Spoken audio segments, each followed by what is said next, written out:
திருவள்ளுவரின் புகழை பறைசாற்றும் வகையில் சென்னையில் கடந்த 1976 சுமார் 5 ஏக்கர் பரப்பளவில் வள்ளுவர் கோட்டம் அமைக்கப்பட்டது.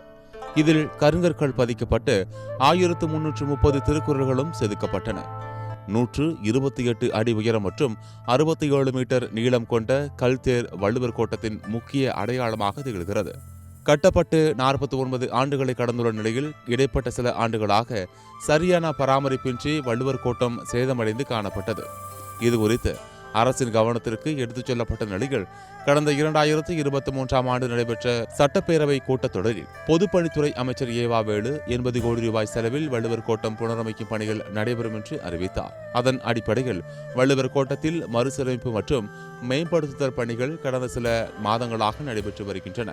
தற்போதுள்ள தொழில்நுட்பத்தை பயன்படுத்தி நவீன விளக்குகள் 1400 பேர் ஒரே நேரத்தில் அமர்ந்து நிகழ்ச்சியை கண்டு ரசிக்கும் அளவிற்கு மிகப்பெரிய குளிர்சாதன கூட்ட அரங்கு, மாற்றுத்திறனாளிகள் நடைபாதை, உணவு கூடம், விற்பனை கூடம், மழைநீர் சேகரிப்பு வசதி, ஒலி மற்றும் ஒளிக்காட்சி கூடம், நீர்வீழ்ச்சி, பூங்காக்கள், குரல் மண்டபம், நுழைவாயிலை புதுப்பிக்கும் பணி உள்ளிட்ட பணிகள் முழுவீச்சில் நடைபெற்று வருகின்றன.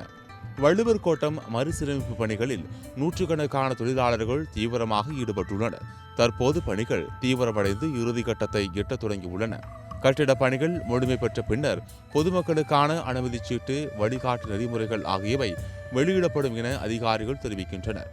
கிட்டத்தட்ட 70 விழுக்காடு பணிகள் நிறைவடைந்துள்ள நிலையில் எஞ்சியுள்ள பணிகளும் விரைவில் முடிக்கப்பட்டு புதுப்பொலிவுடன் நவீனமயமாக்கப்பட்டு வள்ளுவர் கோட்டம் மக்கள் பயன்பாட்டிற்கு விரைவில் வரவுள்ளது. தலைநகர் சென்னையில் வள்ளுவரின் வரலாற்று நினைவு சின்னமாக திகழக்கூடிய வள்ளுவர் கோட்டத்தினை மறுசீரமைக்கக்கூடிய பணிகள் கடந்த சில மாதங்களாகவே நடைபெற்று வருகிறது. குளிரூட்டப்பட்ட கூட்ட அரங்கு, நூலகம், பார்வையாளர்களுக்கான உணவுக்கூடம், பூங்காக்கள் அமைக்கும் பணி, மேலும் வள்ளுவர் கோட்டத்தின் மிக முக்கிய அடையாளமாக திகழக்கூடிய 128 அடி கொண்ட கல்தேர் ஆகியவை நவீனமயமாக்கப்பட்ட முறையில் மறுசீரமைக்கக்கூடிய பணிகள் தற்பொழுது இறுதிக்கட்டத்தை எட்டத் தொடங்கியிருக்கிறது. இப்பணிகள் விரைவில் நிறைவு பெற்று ஓரிரு மாதங்களில் மக்கள் பயன்பாட்டிற்கு வள்ளுவர் கோட்டமானது திறக்கப்படும் என பொதுப்பணித்துறை அதிகாரிகள் தெரிவித்திருக்கின்றனர். சத்தியம் செய்திகளுக்காக ஒளிப்பதிவாளர் பீட்டருடன் செய்தியாளர் மாயாவதி.